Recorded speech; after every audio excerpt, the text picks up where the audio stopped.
And we are rolling. Okay. So we got a shut-off valve here, right? Water comes through here, through this check valve, and out here.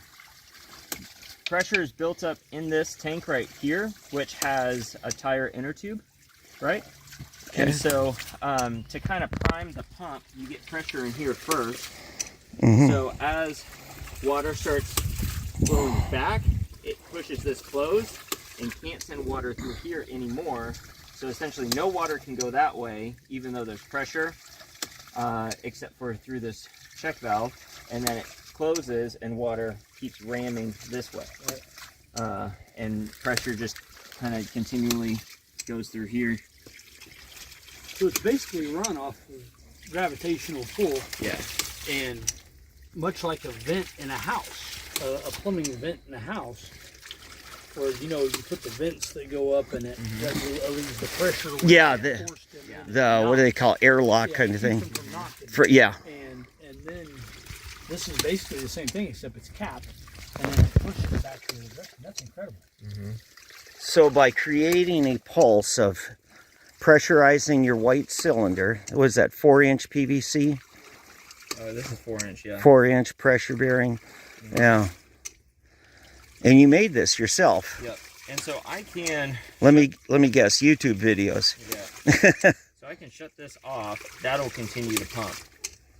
Infinite. Okay. Now that's basically a siphoning going on. Right. Now I can open this back up. Nothing really changes. If I don't want any more water, let's say all my tanks are full, I'll just shut it off there.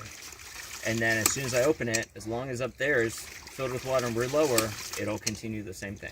Now, gotcha. Is there a filtering system past this? Not past this. Well, there will be up at the top, but right now, the only filtering is I have screen wrapped around the inlet. Right. So keeping debris from getting there.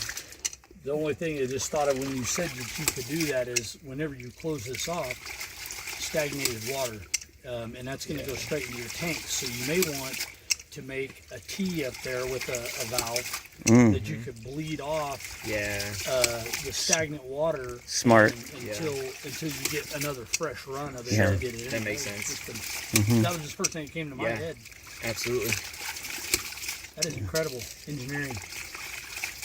And so this is about a 10-foot drop here. This is about 20 feet. 20 feet? Yep, a 20 feet drop. And I'm only going up from here about 70 feet. And the pressure that you build up in this pusher, it's way more than enough. So I could go up to 175 feet. But it would be a slower trickle, wouldn't it? It would be slower. Well, the other thing too is I'm not going straight up. I'm pushing 1,700 feet this direction. Yeah, so you got friction in the line. Yeah. So there's a lot. Is 1,700 feet that much? Sorry, with that, it's a total of 1,700. Okay. Yep. Yeah, that's a lot of line to be pushing. I can tell you, if I pulled this out right now, this would be shooting so fast because the pressure right here. I would want to put a gauge on it just to know. Yeah. That would be fun. People do that. Just to know. Yeah. Just to see what kind of volume you're doing. Yeah. And I would journal it, in fact, if you did that, so that you know what months, what kind of water you can expect. Based on the height of the pond up here, and I agree with you. You need to build that berm up right there, push some stuff into that. So, and actually probably even rock, and then build mud around it. Okay, clay around it, and that would be less volume that you had to fill it up with, and it wouldn't erode. And if you clear the trees around it so you don't get as much algae from the leaves and stuff like that, that'd just purify the water better. You know, if you had like a 10 or 20 foot back, just, so tree branches aren't hanging over the pond. The atoms off the grid stuff right here, man. Well, and I've seen people anchor this to different boards or like pallets and stuff, and none of those really made sense to me. And I was like, it'd be great. It's just a big old stump. Yeah.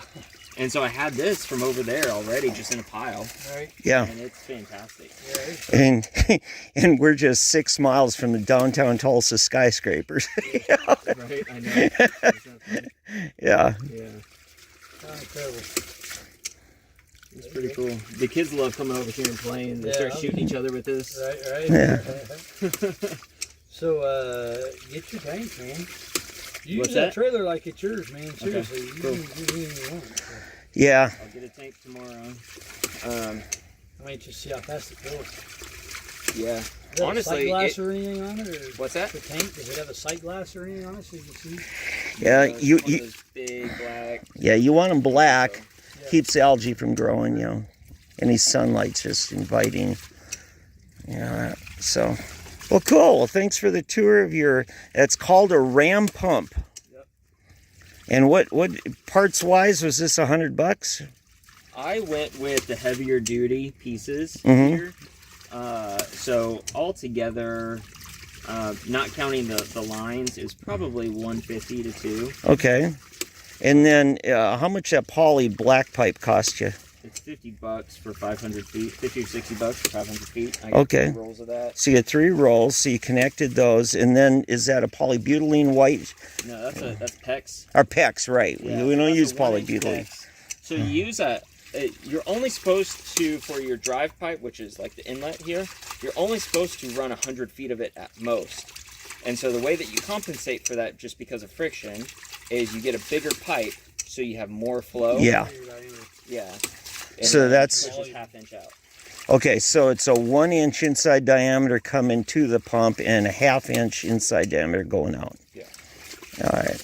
And that black poly is cheap. And the fact that it's black too, again, keeps the water pure than if sunlight was hitting it. And this is super easy to fix. Yeah.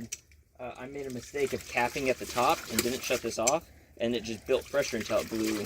Oh, you blew a hole? Yeah, it blew a hole. But it was just where I had a kink earlier when I was undoing Yeah. the line.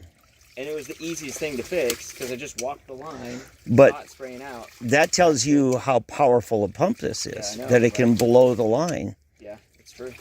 It doesn't stop. If I cap it up there for a little bit, or the flow that I'm spraying is not matched to the flow that's coming out of here, it will build up so much pressure that it just fires. Yeah. And that PEX and that poly is so easy to repair. Yeah, so it's $200 worth of PEX, because that's 100 foot, or $100 per 100 feet of 1 inch.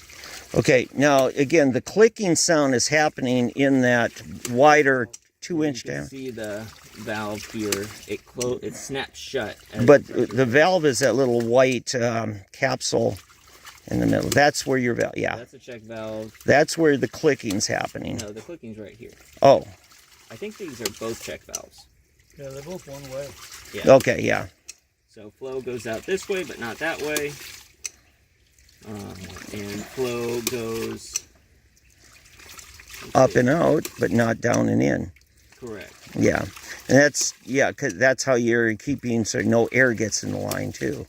Well, the check valves opens down, so no. It goes in that way. Then how come water's coming out? I think,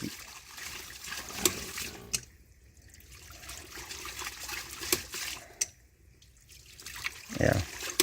Well, anyway, it keeps it flushed out, so. I know Cool. how to build it. I don't understand all of it. All we know is we got water. We got water. Yeah.